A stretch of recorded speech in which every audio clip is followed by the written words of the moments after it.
Deadpool. Esta versión de Wade Wilson se introdujo en Deadpool Kills the Marvel Universe en 2012. En este universo, Wade experimenta los horrores habituales: cáncer, el experimento del arma X y el tormento psicológico constante. Pero todo cambia cuando es capturado por un psicópata que intenta lavarle el cerebro para convertirlo en un asesino más obediente, manipulando su mente y suprimiendo sus voces internas. En lugar de quebrarlo, esto accidentalmente despierta un nuevo nivel de autoconciencia y claridad en Deadpool. Por primera vez, Wade ve a través de todo: las mentiras, los clichés y el sufrimiento interminable de ser un personaje de cómic.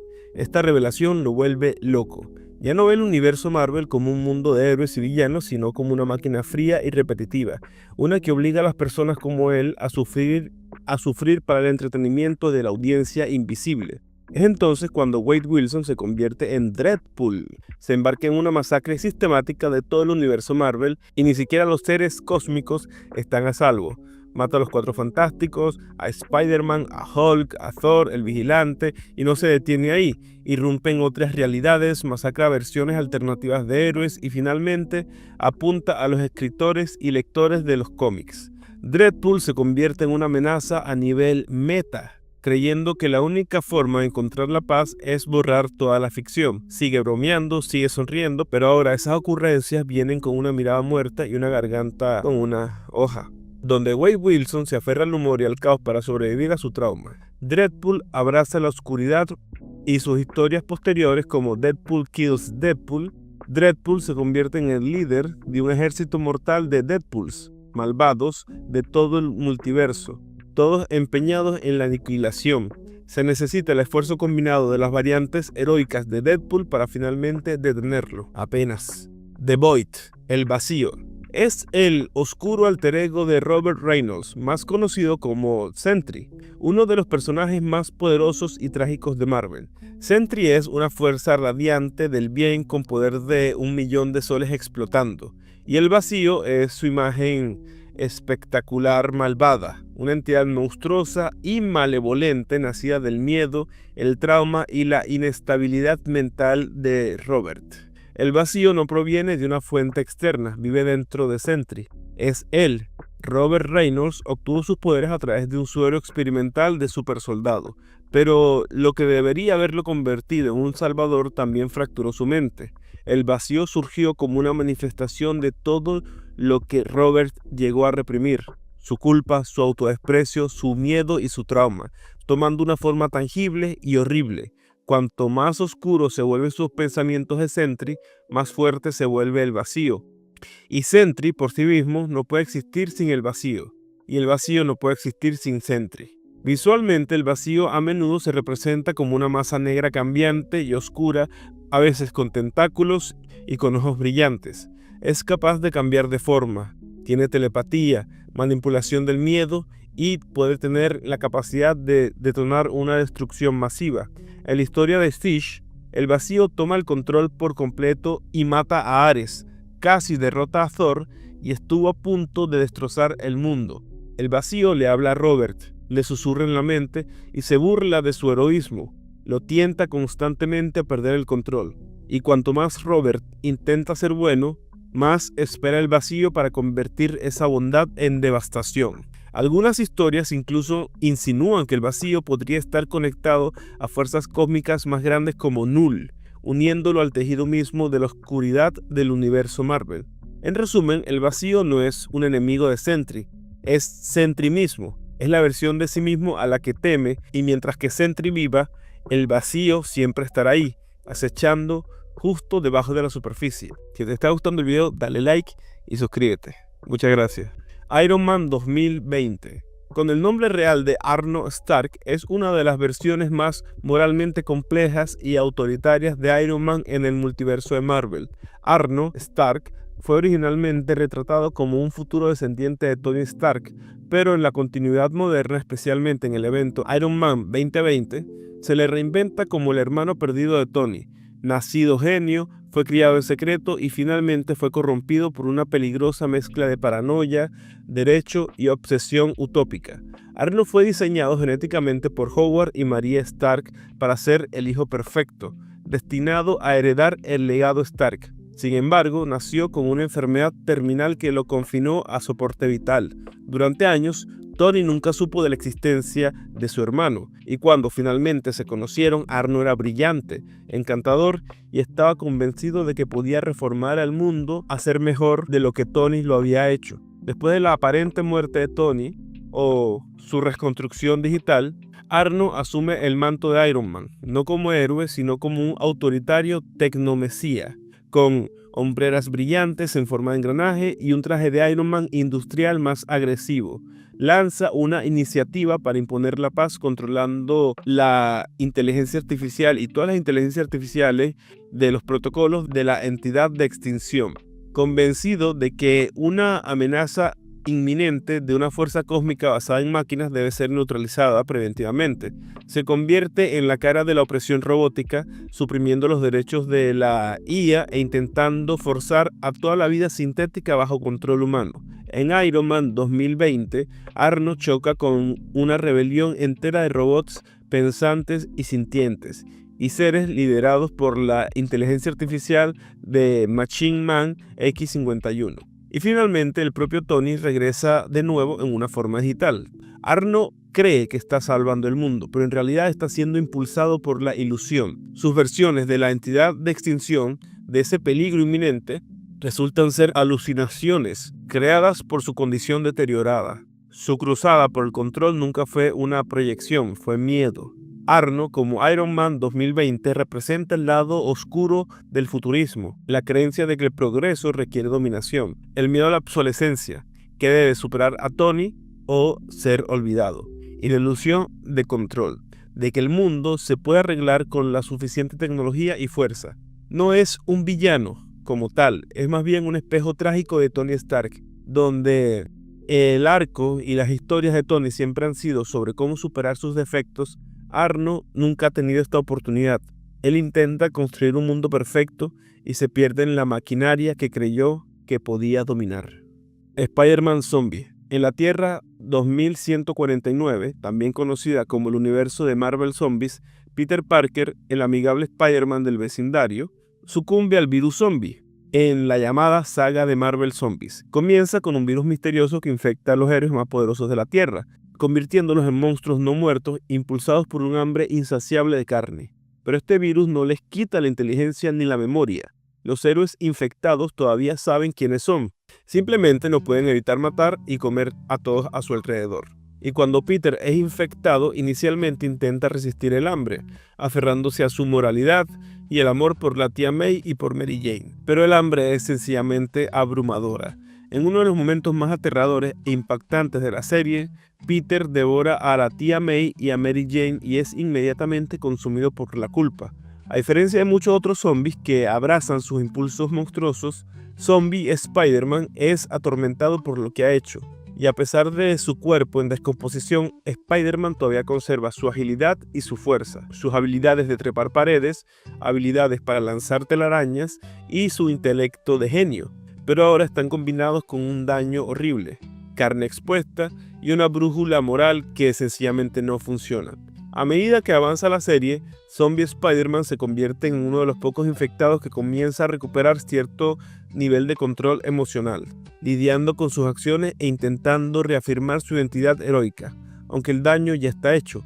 A medida que la serie continúa y más héroes infectados se alimentan y evolucionan, el remordimiento de Peter se convierte en un ancla narrativa.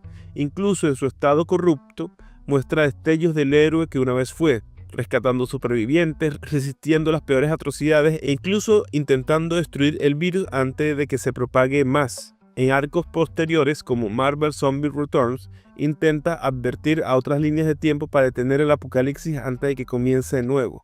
Y al hacerlo, Zombie Spider-Man se convierte en uno de los únicos infectados que realmente busca la redención, no como un héroe que intenta salvar a otros, sino como un monstruo que intenta detenerse a sí mismo.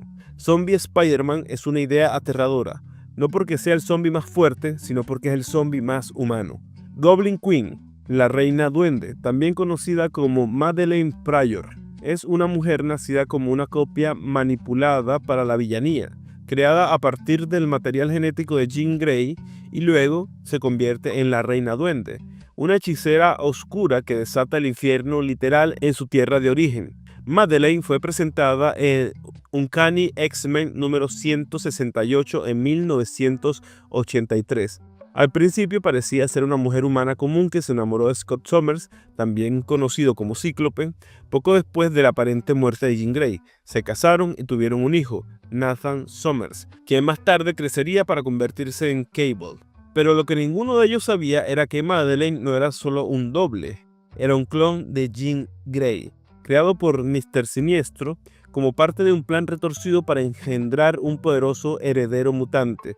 Y cuando Jean regresó de entre los muertos, Cíclope abandonó a Madeleine y a su hijo, lo que provocó su espiral de desesperación y rabia. Sintiéndose rechazada, irrelevante y despojada de su identidad, Madeleine se volvió vulnerable a las fuerzas oscuras, específicamente al maestro demonio, quien le ofreció el poder de vengarse del mundo que la había descartado. Ella aceptó, transformándose en la reina Goblin, con vastas habilidades mágicas y una profunda conexión con el Limbo, una dimensión infernal gobernada por las fuerzas demoníacas. Como la reina duende, Madeleine lanzó el infame evento Inferno, en el que desató hordas demoníacas sobre la ciudad de Nueva York, haciendo que la realidad se retorciera, los edificios cobraran vida y los civiles se convirtieran en monstruos, hasta el punto de sacrificar a su propio hijo, creyendo que le daría el poder definitivo y le permitiría romper los lazos con Jean Grey permanentemente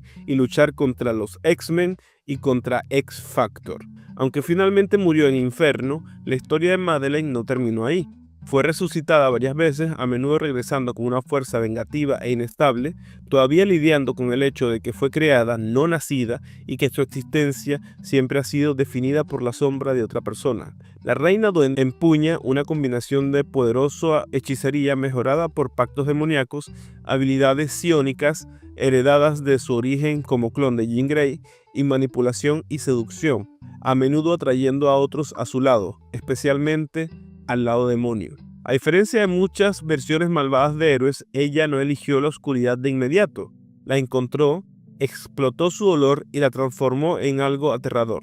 En historias más recientes como Hellions o Dark Web, Marvel ha vuelto a visitar a Madeleine con más matices, presentándola no solo como una villana, sino como una antiheroína trágica y rota que todavía intenta encontrar su lugar en un mundo que nunca fue pensado para incluirla. El Hulk de Old Man Logan. En el páramo distópico de Old Man Logan, Hulk ya no es un héroe, ni siquiera es un hombre. Se ha convertido en un monstruo grotesco y tiránico, retorcido por el aislamiento, la radiación y la locura de una fuerza de terror absoluto. En esta versión de Bruce Banner, vemos una de las representaciones más inquietantes de Hulk jamás creadas. En este universo, décadas después de que los villanos se unieran y aniquilaran a los superhéroes de la Tierra en una masacre coordinada, Estados Unidos ha sido dividido en territorios gobernados por señores de la guerra supervillanos. Uno de los más temidos es la banda Hulk, un clan brutal de monstruos endogámicos y con poderes gamma descendientes del propio Bruce Banner. Y gobernando sobre ellos desde lo que solía ser California está Hulk, un patriarca senil, salvaje y caníbal, ahora completamente corrupto. A diferencia del Hulk clásico que lucha con la moralidad y el control, este Hulk abrazó sus impulsos más oscuros y se amargó en el mundo post-héroes, resentido con la humanidad, y eligió el aislamiento y la dominación sobre la posible redención. Sin héroes que lo responsabilizaran, Banner se convirtió en un tirano retrógrado, pero aún así engendró a toda su pandilla, con su prima Jennifer Walters, también conocida como She-Hulk, lo que resultó en el clan de los Hulks, un clan incestuoso y lleno de paletos que aterrorizan a cualquiera que se cruce en su camino. Este Hulk es increíblemente fuerte, incluso para los estándares de Hulk, lo suficientemente fuerte como para comerse a la gente entera y sobrevivir a ser destripado. Está completamente desquiciado, habiendo perdido hace mucho tiempo su brújula moral, su cordura y siendo impulsado por el dominio, exigiendo tributo a la gente en su dominio, en su territorio y gobernando a través del miedo y la brutalidad. Y cuando Logan, ahora un granjero pacifista, no paga el alquiler a la banda de Hulk, estos masacran a su esposa e hijos. Esto obliga a Logan a romper su voto de no violencia y embarcarse en un viaje de venganza por América. Finalmente se enfrenta al propio Hulk después de que Logan matara a la mayoría de su banda. Hulk se lo come vivo, pero Logan sobrevive. Sale el estómago de Hulk en una de las escenas más icónicas y salvajes de los cómics modernos de Marvel, y finalmente termina el reinado del monstruo de una vez por todas. Este Hulk no está poseído, no está controlado mentalmente, ni tampoco fue corrompido por alguna fuerza externa. Simplemente se rindió, dejó ir su humanidad, se dio por vencido con el mundo y se convirtió en aquello contra lo que alguna vez luchó: Iron Inquisitor, o el Inquisidor de Hierro. En esta versión, Howard Stark fue el fundador de Stark Industries, un hombre responsable de un progreso tecnológico inimaginable y el arquitecto original de S.H.I.E.L.D., ayudando a salvar el mundo innumerables veces. Pero a pesar de todo lo que había logrado, Howard no podía soportar el hecho de que la verdadera era de los héroes, el futuro que él vislumbraba, llegaría después de su tiempo. Su legado seguiría vivo, sí, pero él no estaría allí para presenciarlo. Así que, como muchos hombres brillantes en los rincones más oscuros de Marvel, Howard tomó una decisión. Hizo un trato con Mephisto y el precio fue su propio hijo, sacrificando su propia sangre a cambio de la inmortalidad. Viviría lo suficiente para presenciar la era heroica, pero al hacerlo perdió su compañía, su fortuna y su humanidad. A partir de ese momento, Howard se convirtió en el Inquisidor de Hierro, un alma condenada en armadura de hierro, esclavizada al Consejo Rojo, una alianza multiversal de Mephistos que manipulan líneas de tiempo y realidades. Howard, ahora despojado de su nombre y propósito, le sirvió como un armero, creando armamento y armadura. Como Inquisidor de Hierro, Howard fue finalmente asignado al Mephisto de la Tierra 616, ayudándolo en el esfuerzo por destruir a Tony Stark de este universo. Pero cuando ese Mephisto fue destruido por Moon Knight, el diablo regresó y Howard continuó sirviéndole. Juntos comenzaron a acumular poder a través de las recolecciones de almas y la hechicería oscura, reclamando muertes de aquellos que habían hecho tratos con Mephisto, devorando sus cuerpos y sus almas. El poder de Howard como el Inquisidor de Hierro está profundamente ligado tanto a la magia como a la tecnología. Su armadura, forjada por Mephisto, le otorga inmortalidad y está equipada con armamento avanzado capaz de rastrear objetivos a través de la corriente temporal. Básicamente, el Inquisidor de Hierro es Howard Stark, un hombre que sacrificó todo por la inmortalidad y el legado, y perdió ambos. Y en lugar de moldear el futuro, se convirtió en un arma. No lucha por redención, no lucha por absolución, sirve al infierno porque eso fue lo que él eligió. El Doctor Strange Supremo. Probablemente la versión más oscura y poderosa del Doctor Strange jamás mostrada en el multiverso de Marvel. Introducido en la serie animada de Marvel What If, esta variante proviene de una línea de tiempo donde la tragedia de Stephen Strange no fueron sus manos, sino la muerte de Christine Palmer, la mujer que amaba. Y al intentar revertir esa tragedia, sacrifica todo: moralidad, razón y finalmente al universo mismo. En esta realidad, la vida de Strange toma un giro más oscuro después de que Christine muere en un accidente automovilístico. A diferencia de la línea de tiempo principal donde pierde sus manos y se convierte en el hechicero supremo a través del crecimiento espiritual, este Strange se obsesiona con revertir la muerte de Christine, creyendo que puede usar las artes místicas para reescribir el destino. Y cuando Wong y la anciana le advierten que su muerte es un punto absoluto en el tiempo, algo que debe suceder, él se niega a aceptarlo. Recurre al conocimiento prohibido, dividiéndose en dos a través de la manipulación del tiempo. Una versión intenta seguir adelante, mientras que la otra versión más oscura, también conocida como el Strange Supremo o el Strange Supreme, cae en la obsesión para obtener el poder necesario para desafiar el destino. Este Strange Supremo comienza a absorber seres mágicos, uno por uno, dragones, demonios y otras criaturas que habitan el multiverso. Cada uno aumenta su fuerza, pero corrompe su humanidad. Se erosiona hasta que solo queda una sombra de Stephen Strange. Pero él tiene éxito, se vuelve lo suficientemente poderoso como para atraer de nuevo a Christine, y es entonces cuando todo se desmorona. Al revertir un punto absoluto en el tiempo, Strange fractura su propio universo. La realidad colapsa, implosionando sobre sí misma como una estrella moribunda. Christine, horrorizada por lo que está viendo, por lo que se ha convertido este Strange, se desintegra en sus brazos. El Strange Supremo se queda solo en una pequeña prisión cristalina de su propia creación, un universo de bolsillo de culpa, locura y castigo cósmico. Y lo que hace que Strange Supremo sea tan trágico es que sus intenciones eran puras, pero su incapacidad para aceptar el dolor lo convirtió en un villano. Y a diferencia de otras variantes oscuras, no se vuelve malvado por poder, por control, por destino, se vuelve malvado por desamor. Y al hacerlo se convierte en uno de los seres más poderosos y peligrosos del multiverso de Marvel.